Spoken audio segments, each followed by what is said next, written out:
There we go. I'm looking up at the top of my screen and I see a red box. Inside that red box, I see the word live. And as I consult my host manual, that in fact means we are live. Been looking forward to this show for quite some time. And I put these two gentlemen on the spot as if they need an introduction. But if we can kind of go around the horn and starting with you, James, if you wouldn't mind doing the honors. Hi, my name's James, James Graham. I am the singer in the band The Twilight Sad. About our new album, our sixth album, It's the Long Goodbye. And we're really grateful that you've asked us on to talk about it. Thank you. Thank you so much, James. Over to you, Andy. Yeah, I'm Andy MacFarlane. I play guitar in Twilight Sad. Yeah, and thank you very much for asking us to come on. I'm just wrestling with my dog here, trying to get a special unannounced guest. We always welcome. Yeah, third member, I was saying. Right, the unsung hero. And I have to say, as was mentioned by James, the album it's The Long Goodbye is out actually this coming Friday, the 27th. And here's some commentary just to share with you folks in terms of the impact that it's had already before it's come out. It's a visceral collection of tracks, these songs as therapy with Graham's evocative Scottish brogue.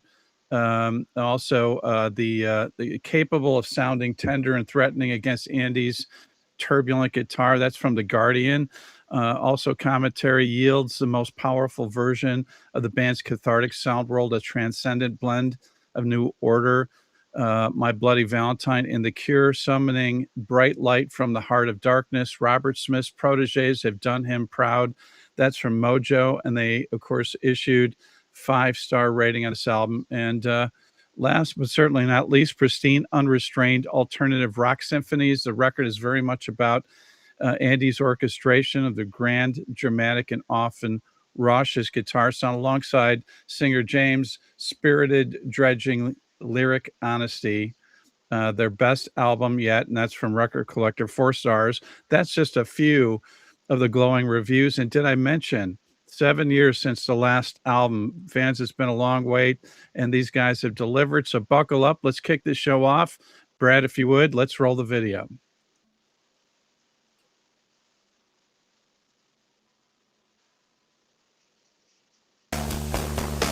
Thank you, Steve. You made it very easy for me.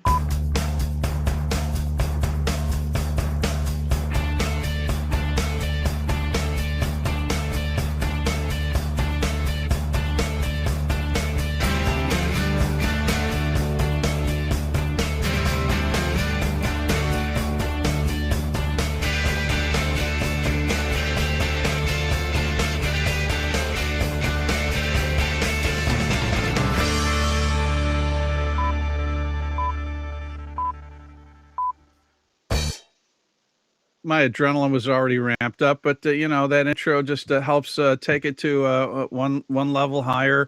I'm Steve Harkins, your host for the Rock and Roll Channel Talk Shop Live. Once again, please welcome to Talk Shop Live's Rock and Roll Channel, James Graham and Andy MacFarlane, otherwise known as the Twilight Sad. James and Andy, thanks again for being here this evening. Honor and a privilege to have you guys here.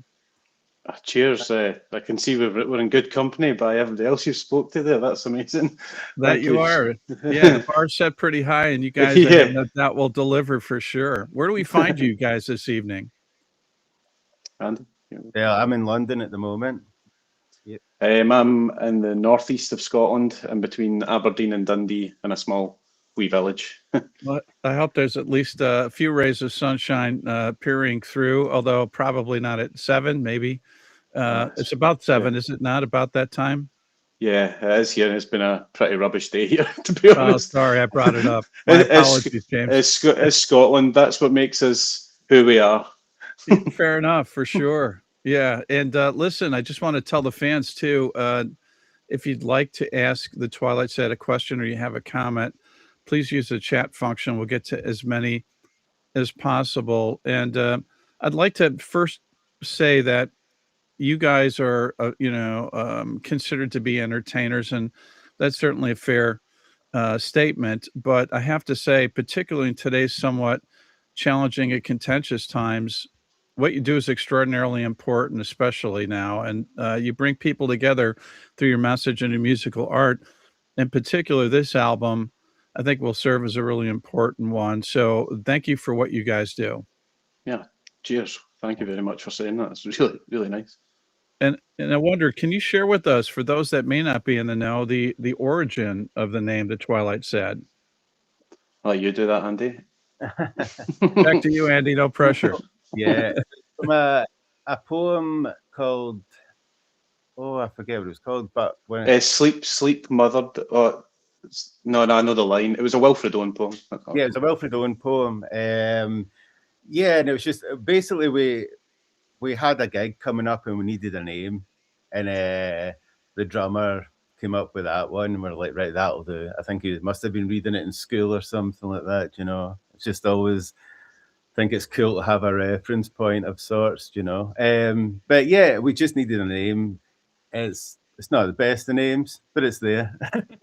Yeah, it's kind of like, it's one of those ones where we've just kind of grown into it more than it was like, this is it.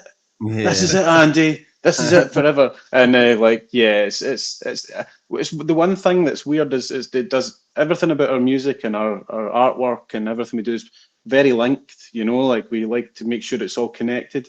The name itself is probably the most disconnected thing from the band, if I'm being honest. It certainly resonates. I think it sticks and it serves its purpose for sure. And you know, I guess guys, no turning back. You can't get rid of the name now. It sticks. Yeah, well, we're stuck with it. Yeah, yeah, you are. But I'd say for the better. Congratulations. As I intimated, such a landmark, powerful album. I mean, saying that just from my personal experience of both lyrically and the approach that you took in terms of recording and the performance. There's so much inspiration and development of the material on this one, of course, entitled "It's the Long Goodbye." Quite a story behind this one, James. I guess we'll start with you. Yeah, it's. I'll start off, I suppose, with saying the title is a lyric within "Attempt to Crash Landing" theme, and yeah, it's basically the process of. I lost my mother to early onset dementia 2 years ago, and yeah, between in the 7 years that the disease took her away from us, my mental health declined massively. I had in that period as well. I've got a 4-year-old and he's going to be 8 in May. So a 4-year-old and an 8-year-old boys as well. So I was actually seeing what the beginning of life, and then watching the person that gave life to me leave. And I felt like I'd said so many goodbyes over the 7-year period that she was ill, that the title itself was just kind of in my head a long time, and it was Andy actually that picked that out of all the lyrics, to be honest. And when as soon as he said that, I was like, yeah, that's exactly what I was thinking as well. But during that period as well, my mental health suffered massively, and I had to completely step away from everything and get healthy again. So it's really, the record has, Andy was sending me music the whole time, and any time that I found space or anything to be able to write, I went and I focused on whatever music connected with me first that Andy'd sent to me, and over the 7 years we had this collection of songs by the time by now. Yeah, two extremes for sure, and very sorry about your experience and the loss of your mother. But then the other side, as you said, giving life, but also that creates its own challenges, right, and some pressures as well. But it sure seems like today, I don't want to speak for you, that you seem very well centered and you're doing well today. It's a work in progress. I've definitely feel better than I've felt in a long time. I'm definitely nervous about this release and about what comes with it and everything, but Andy and I have thrown everything at this. We really, it's something we do together. When we started writing, We never thought, oh, we're making another album to go out on tour or anything like that. It was, we just need to I need to write these songs. I need to get these things out of my head. I need to, Yeah. I realized what singing was for me and writing music was. It wasn't just about jumping on stage and seeing what happened. It was a real cathartic experience for me. And I'm still learning about everything that I've been through the record as well. But it's a very human thing that I'm talking about. It's not, everybody will go through something like this. Right. Yeah, this might have been quite extreme, but I really like to think it's a very human story of grief, loss, and understanding. Yeah, and while you mentioned it's cathartic for you, I think this album will serve an important purpose in terms of speaking to people that are going through their own challenges as well, and that's why I say I think this is a very important record. And not to leave you out, Andy, I mean, you had to deal with this on your end of it. Just curious how you navigated through all of this. Well, I mean, I just knew that we had to kind of write an album anyway to go, I don't know, along with this period, because we've done that throughout our whole lives now. We seem to have like an album to go with important chapters, you know. And I was just conscious of writing music that would kind of contrast the subject, but also kind of, I don't know, add a bit more positivity or kind of shine a bit of light into it as well, you know. So it was, I like to think it's hope. To be yeah, honest, some hope to it, you know.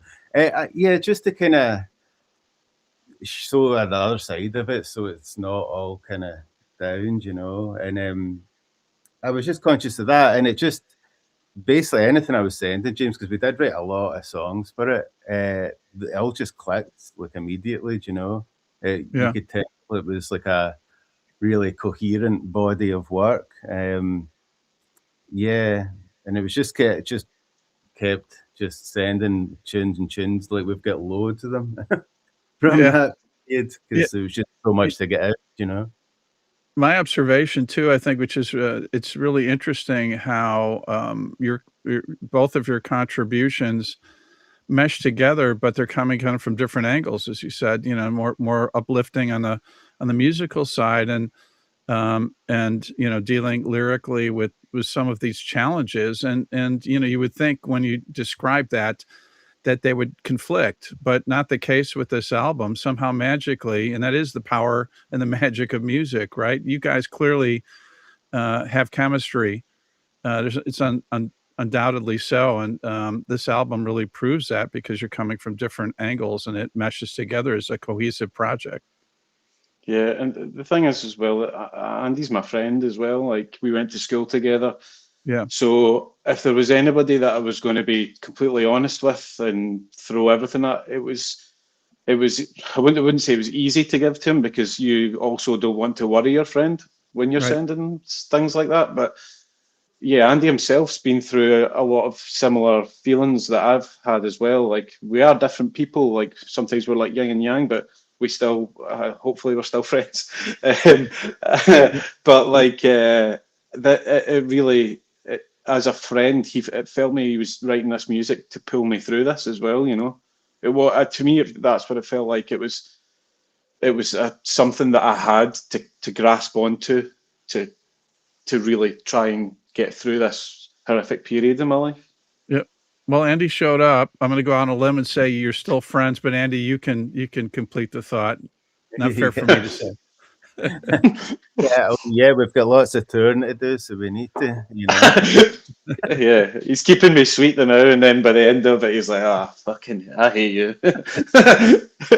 You guys were just touched on briefly, and I'm always fascinated with the songwriting process between the both of you. It sounded like, Andy, you were kind of providing the first volley with musical ideas, but you know, perhaps that wasn't the case 100%. But can you guys kind of share, you know, because this was a 7-year process, it sounds like you were bouncing back and forth ideas. Yeah, I mean, generally I'll just I'll write some music, but I mean, when I'm writing music, it's more like I listen to lots of stuff. Like, I'm constantly doing research, trying to find new bits of things I haven't thought of, and basically if something twigs in my ear, like I'll figure out a way to kind of develop that into a new song, Yeah.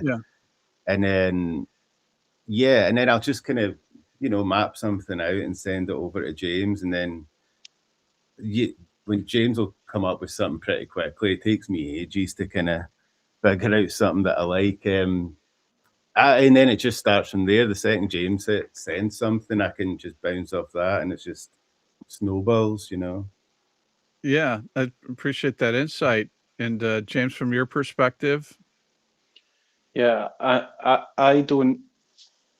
Well, whatever's in my head is in my head at that point, if that makes sense. And it does. Andy will send me, say, a collection of songs, maybe or tracks 4 at a time. Maybe that was the kind of usual thing. Yeah. And I'll grasp onto whatever music brings I feel first, if you know what I mean, and like Yeah. and whatever ideas start popping in my head about a song or how it makes me feel. I can give an example that I've said is Waiting for the Phone Call. Andy sent over 4 tracks. I was in a pretty bad way that day, and something sparked within one of the tracks. I went for a walk, put my headphones on, and after about an hour and a half, I came back home and I'd recorded every single part that's on that song. I basically wrote that song on that walk, came home, recorded it, and sent it to Andy.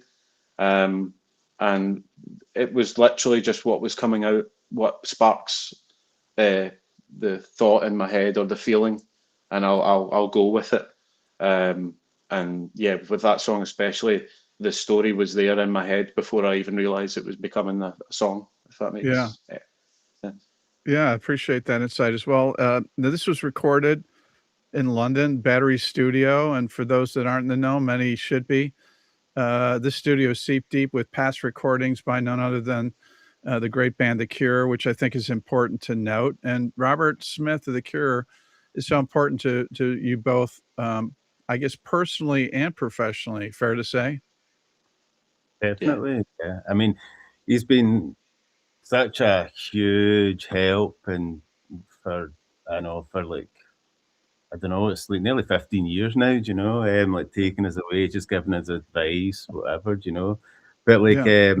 the fact that they recorded their albums at, it used to be called Morgan Studios, like Right. that was a complete coincidence.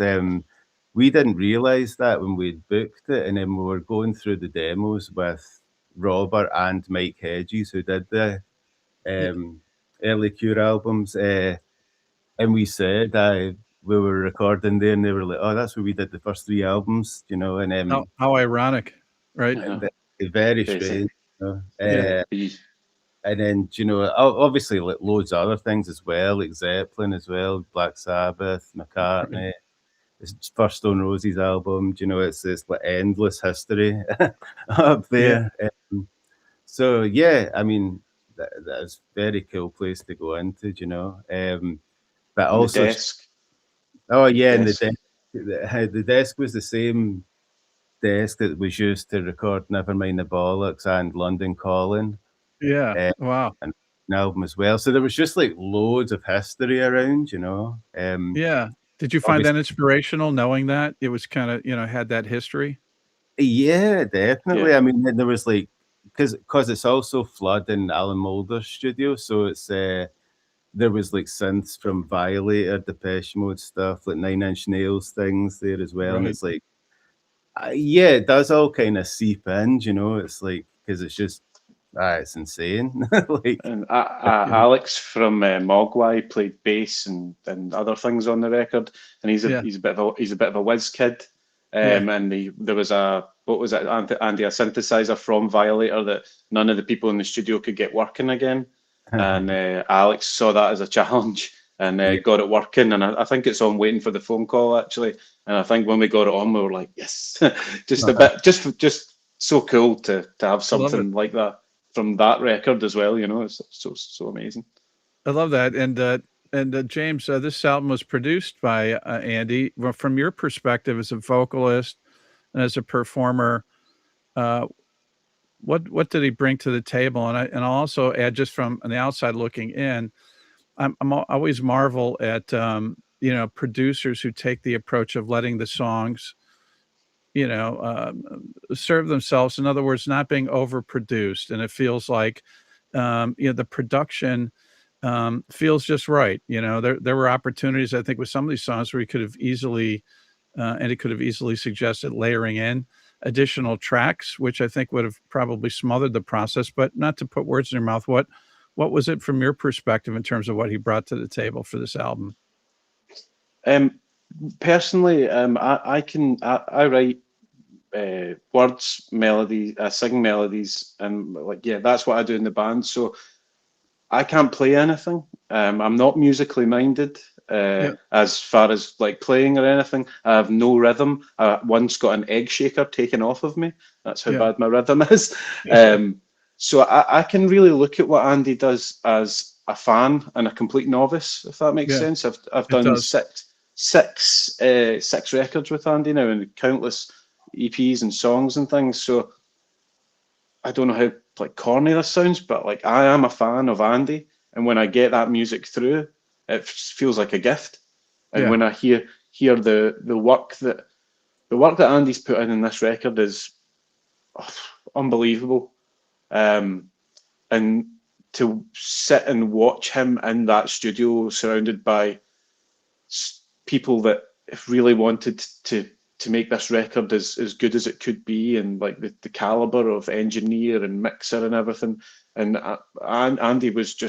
Andy can hold his own and more with these people, you know. Like, it's quite inspiring to see your friend kind of flourish, and quite nerve-wracking saying it in front of him, because he's going to probably slag me for it. But as a fan, I could, and what an honor it is to be able to have this canvas to put out my emotions and my feelings, and document parts of my life with my friend. It's quite an amazing thing, if I'm being honest. And this record is, you know, we all talk about what happened to me and everything that I've been through, but this record is, for me, is just highlights why Andy is such a phenomenal producer.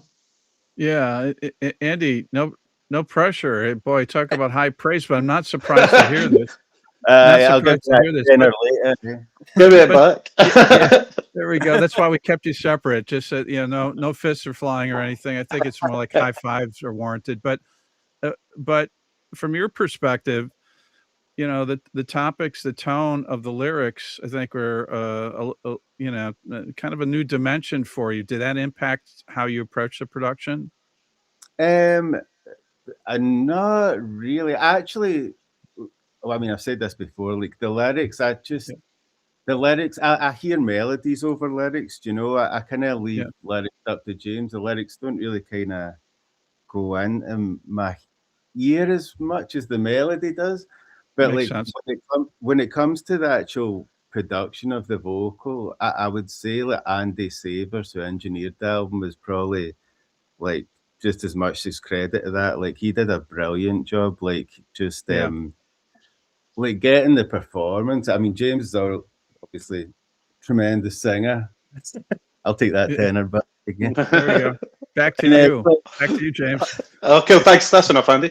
But to get the performance in the studio and that was Andy Savers that was getting that. You know, he just, I don't know, just knows how to get the right performance out of people. You know, like he was great. Like, really good. He made me feel very comfortable, and we didn't like overthink it, if that makes sense. Because there could have been a lot of. Sorry, I keep saying, does that make sense? Because I ask myself that in my head a lot.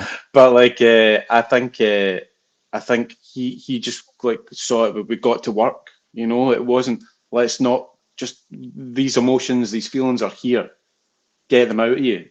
Let's do it. And it was great. You know, like I recorded really quickly, because I was very prepared for going in as well. I knew that studios cost money, so it's like I was ready to go down and do it. And Andy Savers was fantastic. It was a really honor to record this record with him. and watch the two of them work well together as well. It was awesome. Yeah, sonically just sounds great. I want to reach out to some of the fans, and boy, you guys have a lot of fans that have shown up. Victor wants to know when you're coming to Mexico, Guadalajara. We love you guys. You guys are global. I mean, I'm looking at fans are from all over the place for this show and showing how much they appreciate you. I'd love to come back to Mexico. The one show we played there was with The Cure at Forosol. I think that's the correct words. It was one of the most amazing experiences of my life. And we were meant to go back, but I was ill, and I would love to come back one day. I know Andy and I had such a magnificent time there. It was a real experience for us. It was fantastic. Yeah, Connor, yeah, sorry, go ahead. No, so I was just saying we'll definitely go back. Definitely. We'll There definitely we go go. back. That's 2 thumbs up. Okay, so it's definitely on their radar. And Connor Brown would love to see you come to Alberta, of course, Canada. We've also got I think I'm going to say this right. I from Belgium, and Figel Condron. Oh, Do you know who that Fergal. is? Yes, Fergal, yeah, Fergal. yeah. He Fergal. lives in Seattle. Yeah, man. I've not seen him in a while, but he's always came to our gigs, and he's a great guy. Hello, Fergal. Really appreciate you guys taking the time out and enjoying this for sure. Luis is also double downing on Mexico as well, and Toronto is throwing in their pitch. Man, if we had your booking agent, guys, we could be booking gigs right now. We're talking about the album. I didn't expect that. But I will say what I did expect, and that is for me to say that we're celebrating the long-awaited forthcoming album from the Twilight Sad. 7-year wait, as I said, to be precise. It's gripping, powerful album, to say the least, entitled It's the Long Goodbye. 10 incredible tracks delivered by James and Andy, and input and some guest performances from The Cure's Robert Smith. It's available both on vinyl and CD, and the album releases this Friday, March 27th. However, Rock and Roll Channel fans on Talk Shop Live can purchase their copies right here, right now. I know we're having some requests from those of you globally. Currently, it's available for fulfillment in the continental U.S. We'll see what we can do internationally. But as the Twilight Sad's way of thanking you, fine fans, they have both graciously agreed to sign a limited number of copies. Purchase here on the Rock and Roll Channel and Talk Shop Live. To order your copies, hit the shop button on Talk Shop Live. If you're on Facebook, comment shop, and we'll DM you a link. And if you're on YouTube, just click the link in the description. And the rest is quick, easy, and pain-free, unlike the slight arthritic condition that Andy and James may have developed signing for you fine fans. But I think they're on the road to recovery. Small price to pay for showing their appreciation.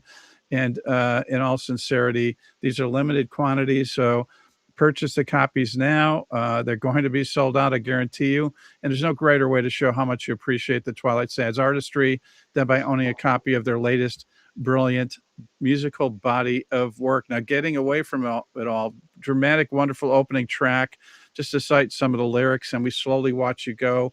Come back home. I didn't leave you alone. Come back home. Did he forget to lock the door? Bring her in from the cold. Come back home. I didn't leave her alone.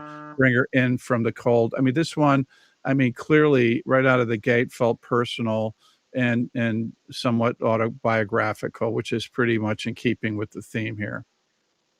Yeah, that was one of the first songs written for the record from the first batch of music that Andy gave to me. And I think as soon as I got the demo back from Andy, I think we were all pretty sure that was going to be the first song on the record.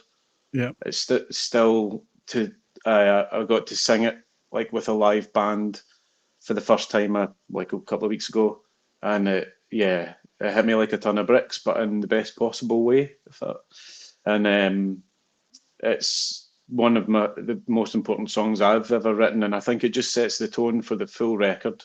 It's it's pretty gut wrenching, if I'm being honest. When I listened to it, first time I heard an unmixed track from what we'd done in the studio, rough mixes, that's what they call it. Sorry. It reduced me to tears. It was, and I was like, job done.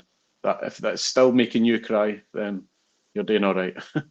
Absolutely right, and I do think it's going to have a similar effect and connect with so many people. It certainly had a profound effect to me. Do you find, James, that when when you do listen to tracks now, are you able to separate yourself from the connection emotionally, or is it, are you still kind of joined at the hip in that regard?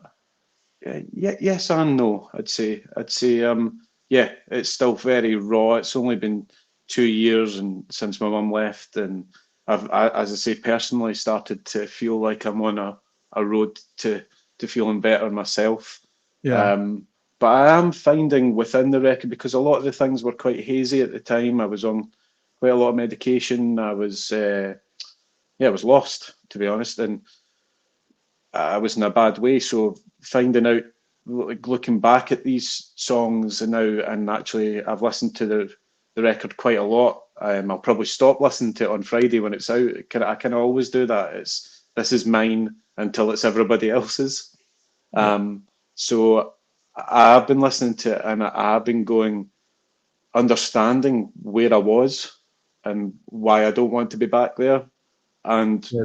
it made me understand a lot of things more on the other side of this, listening to the record. I'm still learning about it, and I'm still learning from it. If that makes sense. You're allowed to say that as often as you want. Don't Sorry. hold back. But yes, and you know what? I think this is a great opportunity. If you guys are okay with it, I'd like to share portions of some of the material from this album, because I think it's one thing to talk about, it's another thing to hear it. Would that be all right, gentlemen? Yeah, great. Outstanding. So let's check out a track from the Twilight Sad's forthcoming new album. It's A Long Goodbye. This track is actually the second one, and it's entitled Destined to Lose. Brad, if you would please roll the digital.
Guys, you're going to learn really quickly. This is the part where the fans revolt against me, and they're already sending me notes saying, Steve, why would you cut off such a great sounding track? And for those that haven't been here before, this is how it works. You have to buy the album to hear the rest of it. That's my part to remind you.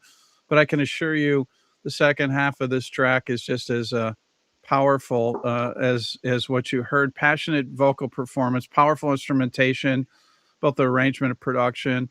I think it's a great example. You kind of, coming from, somewhat different directions, but meshing and working in a really poignant lyric as well. And I would be remiss if I didn't also point out very striking artwork in the album cover, which I believe was worked into this video. And I was wondering if you guys could comment on the origin of the art.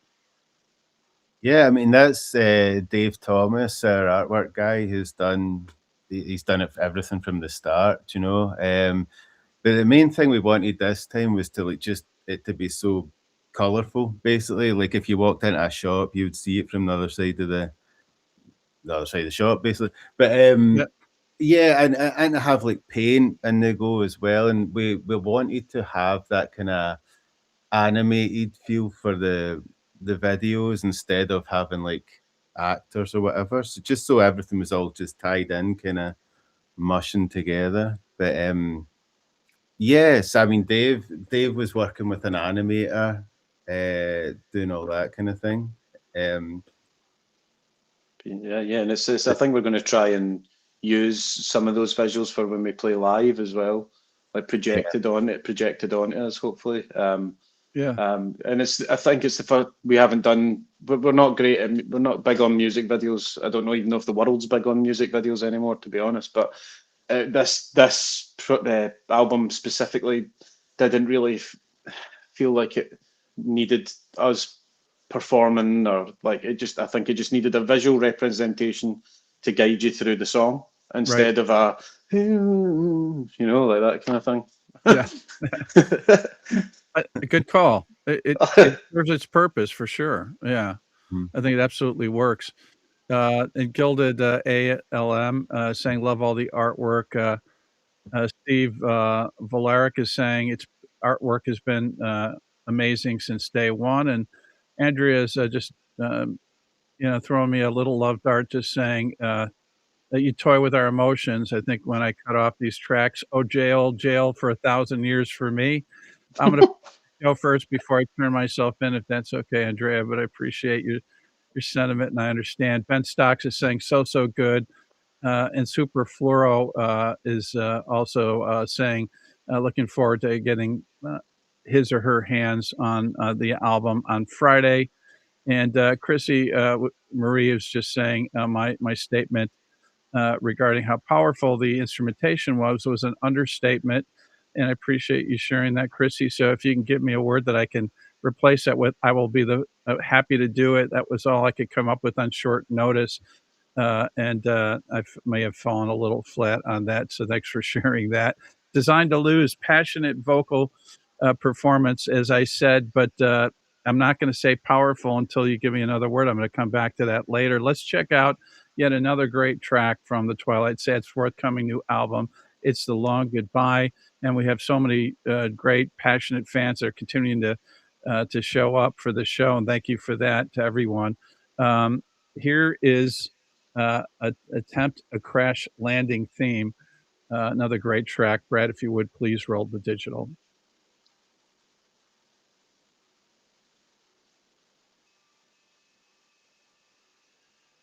And I'll leave with you.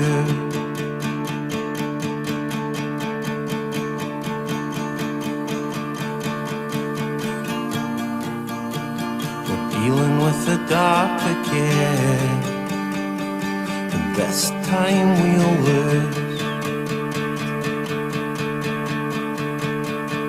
So tell me where we go, where we go. So tell me where we go, where we go. So tell me where we go, where we go. So tell me where we go, where we go. I see the shadows grow.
There we go again. Yeah, I think, it's mostly love, not hate directed towards me, but everyone just wants to hear the tracks in its entirety. And that's all you have to do is just hit the shop button on Talk Shop Live on Facebook, comment shop. We'll DM you a link. And if you're on YouTube, just click the link in the description. It's as simple as that. And these fine two gentlemen have graciously agreed to sign copies that are almost sold out, both on vinyl and CD. I love this one. Brad Bowman saying so fucking tasty. That's exactly how he spelled it, and that's how I read it. 4G saying, love hearing how their music has evolved over the years. And I second that emotion for sure. Machuch Vinny saying, we love you guys so much. I feel so blessed to have seen you in Edinburgh back in 2019.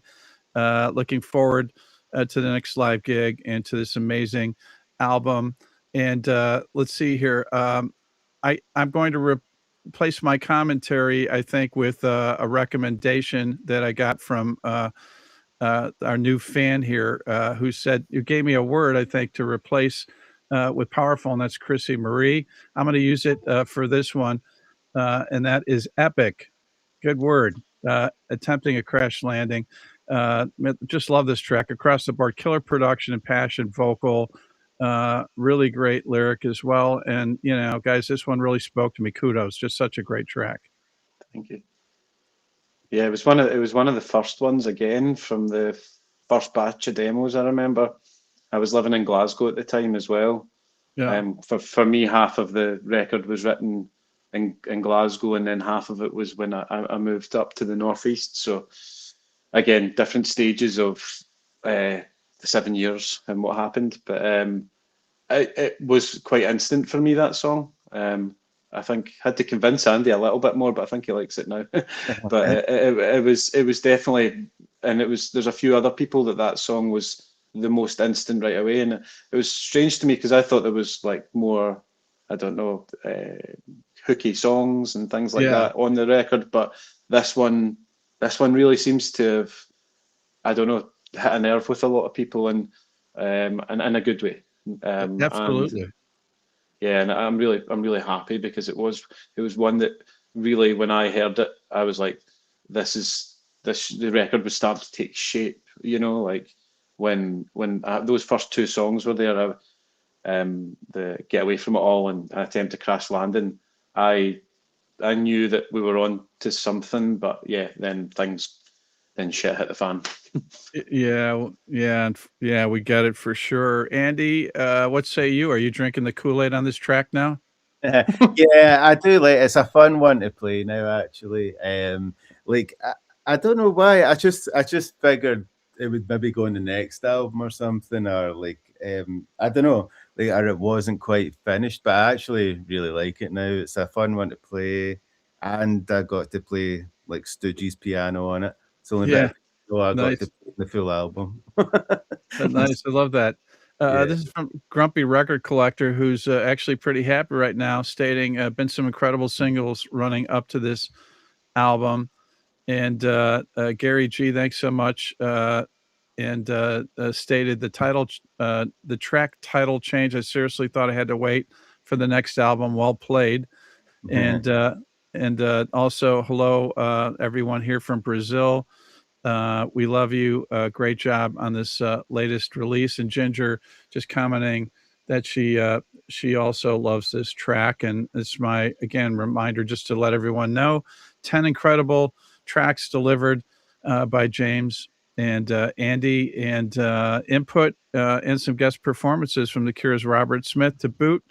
But I think what's well played here is that you can hear little tastes of him, but at the end of the day, this is truly the Twilight Sad record, and not one where The Cure has taken over. But you can hear the influences, and there's no surprise there. Now, this is going to be available on vinyl and CD, officially releasing Friday, March 27th. The album is entitled It's the Long Goodbye, and the 7-year wait is over. And again, is their way of thanking you, fine fans. They have autographed copies, but we're almost sold out both on vinyl and CD. So now would be the time to hit the shop button on Talk Shop Live On Facebook, Comment Shop will DM you a link.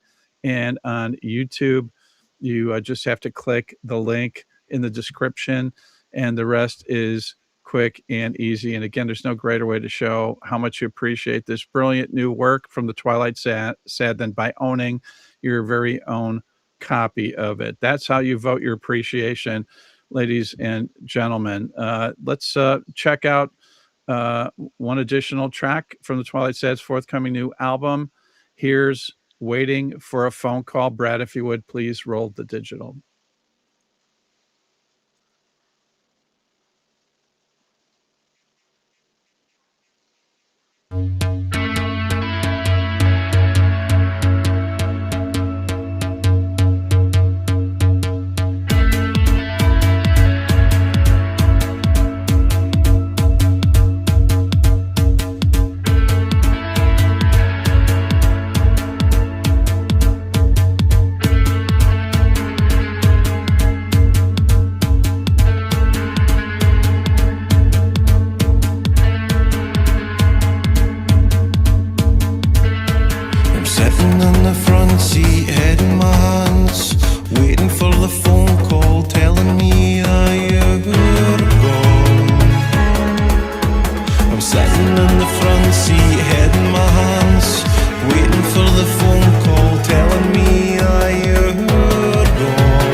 Yeah, this is epic and powerful because I don't want anybody to get upset at me at my choice of words, but I have to say this such a striking track.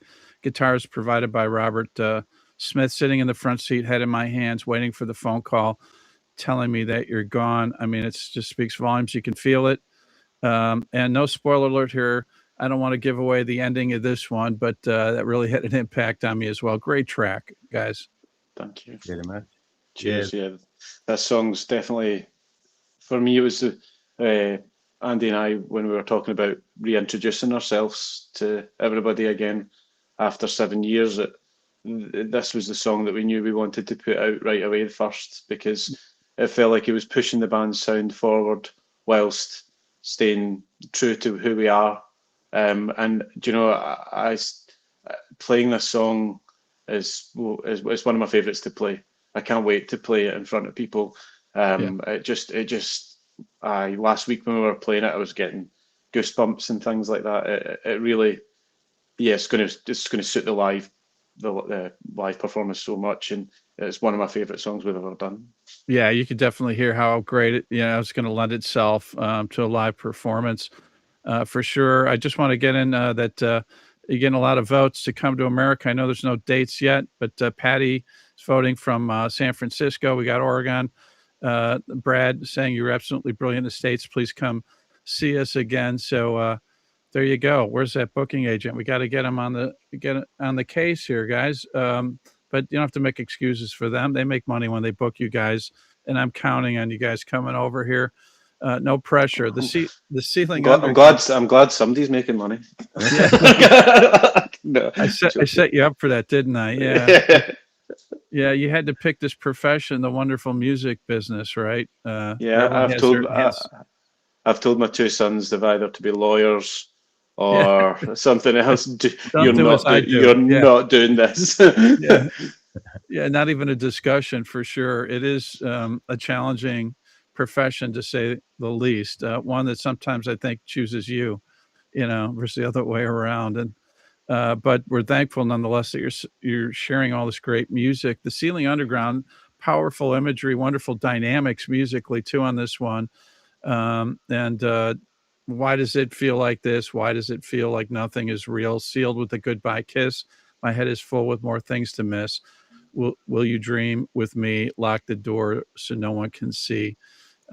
Really, really powerful track as well. And Dead Flowers wanted to call this one out. Ladies and gentlemen, buckle up for this one. Most people haven't heard it yet. High energy, great production. Love the nuances and wonderfully expressive vocal that you deliver, James, in this one. This is, to me, just very expressive, a spectacular track, a masterpiece in my book. And so kudos to you guys. This one is a standout. Thank you.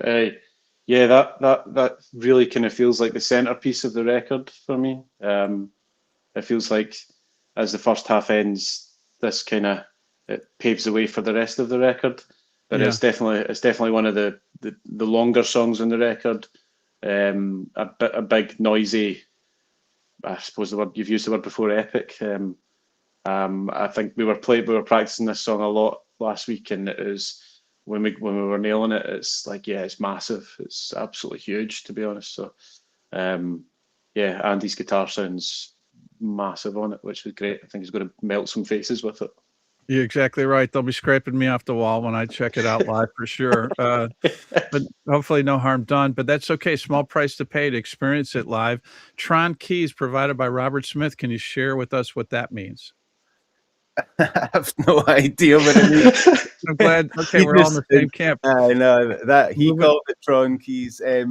Like I guess it's just his wee synth line that he added in. Like it comes in like halfway through, but I don't actually know what he's played it on or why he's called it Tron keys or anything. But yeah, he plays his guitar comes in at the second half of that as well. Do you know when all the kind of noise kicks in? But yeah, I really like the drum beat in that song. Like yeah, that's the kind of thing that's just kind of tied it all together. And then like all the melodies with it, well, I actually improvised them all, and then just kind of I improvised them all on the guitar, and then got the synths and everything to double it up, so it sounds like I meant it. But it's so that's why everything comes in at quite strange times and stuff, you know. But it's an interesting one. Yeah, absolutely right. And you know, I think I'm going to go on a limb and say Tron. Maybe Tron refers to this kind of synth sounds that you hear from the movie Tron, possibly. But maybe you guys can query that with Robert, and you could let us know, and we'll post that. Or maybe he doesn't want to share what that really means. In Hospital, another standout. Man, I was hooked right in from the opening chords. And again, music arrangement's really interesting, again, as a counterpoint to both the vocal and the message. I did want to get to some of the other tracks because I know we're close to the bewitching hour here, but Chest Wound to the Chest, driving track here, phenomenal production, wonderful guitar work. Andy, kudos to you on that one. Thanks. Chest Wound, that was, I mean, that was one of the first ones we played this kind of stripped back, but it was a really kind of, it's been through a few different kind of versions, because that was one that Robert kept editing down because he said it was too weird. But, yeah, but I don't know. Can you remember anything more about that writing that, James? No, I can remember what I was feeling at that time. The main lyrics are kind of a boy in a grown-up shell trying to be something else. He thinks nobody can tell. You know, like it's very much about, I don't know, like from this, where I grew up and where Andy grew up, Central Belt of Scotland, men don't really talk about their feelings, and growing from an adolescence into a man, and seeing how shite men can be. I felt like the responsibility was in my life was I was getting more responsibility, and I felt I wasn't emotionally equipped to deal with losing somebody whilst trying to be strong for people at the same time. So I felt like a fraud. So it's like a boy in a grown-up shell, basically. That kind of explains that. And yeah, it's one of the most vocally melodic songs, I think, on the record. Right. I sing falsetto a little bit in it, and yeah, I'll say it's with a lot of the songs, and that song specifically, even though I knew that even though I was just doing what came naturally, and deep down I wanted to push myself. I wanted to show myself that I could sing, and show myself that I was I could be a good songwriter, and it could be a good a singer again, and really wanted to prove it to myself more than anybody else, and prove it to Andy actually as well, for all the faith that he's put in me. So I really felt that, yeah, I wanted to push myself as a singer, not just a lyricist on this record. It is truly a brilliant vocal performance, and Andy showed up today, which I think means that he's nodding in approval as Good. well. But again, I don't want to put words in Andy's mouth. I love how the arrangement also takes these great twists and turns. Just another standout track. Back to 14. This one spoke to me as well. Sparse musically, the tack piano kind of sound dominates so effectively. And I love how it kind of morphs, which leads to the closer, which, just as the exclamation point, TV people still throwing TVs at people. Another incredible musical work from the Twilight Sad, high level, high energy performance. And vocals clearly coming right from the soul. I mean, to me, this clearly was the love letter, while providing checks and balances to your own personal feelings. And it's a brave and appreciated piece of work that you're sharing with all of us. Yeah, thank you, Steve. That's really kind of you to say. I haven't spoke up to a lot of people before speaking to people about this record, so I was genuinely terrified about putting myself out there again and all that. So to hear what people are saying to me and Andy, and for your words as well, is just, I'll come off this conversation feeling a little lighter and a little more like a step forward again. So I'd like to thank you and thank everybody that's stuck with us. Absolutely. Thank you. Yeah. Thank you for saying that. And you know what, everyone? All you got to do is just click the shop button on Talk Shop Live before we sell out the signed copies, both on vinyl and CD. On Facebook, comment shop, and we'll DM you a link. And on YouTube, just click the link in the description. And before we let these two gentlemen go, we just want to again reiterate and thank all the fans, as they've said, for being here today, and also for continuing to show their support for this brilliant group consisting of both James and Andy, of course, the Twilight Sad. So thanks for being here. Special thanks to Lori Miller and Chris DeBono and our friends at Red Eye for their passion for this project. I singled this one out. I really wanted to do it because it spoke to me from what I heard, and I appreciate them following through. And also to help make it happen, Nick Shanks at Rock Action Records, and to Nicola Edwards, and special mentions to Jack Patton Smith and Steve Dixon. Best of luck to both of you. We're pulling for you guys. Thank you for your past support. To our fulfillment partners, All Media Supply, who make sure that you get these albums into Brian, Sandy, Tina, Joe, Jenny, Lavani, Marty, Kate, Brendan, and behind the scenes, Brett Edwards doing yeoman's work, all from Talk Shop Live. But most importantly, to James and Andy, otherwise known as the Twilight Sad, for continuing to provide their musical gifts for all of us. And gentlemen, I just want to say thank you so much for being so generous with your time, but also for sharing us this really important, great body of work, The Long Goodbye. I think it's a gift that people will embrace, and kudos to you for that. Thank you for having us. Thank you. It's a bit overwhelming. But cheers, everybody. That's really cool, and we're really appreciative of you spending this hour with us to talk about something really important to us. Well, everyone, you really deserve it. This is the gift that will keep on giving, the gift of Twilight Sad. while you're at it, pick up copies and share it with your friends and family, because it's music is an art. Let's face it, the gift that keeps on giving. Your friends and family will thank you for it. You worked hard, and this album will speak to you. You deserve it. And with that, everyone, stay safe, enjoy life, rock on. So long, everybody. James and Andy, again, privilege and an honor to have you here. Hope we can do it again, gentlemen. Yeah, I'd love to do it again. Thank you. Cheers, everybody. Cheers. Cheers. Cheers. All right. Thank you.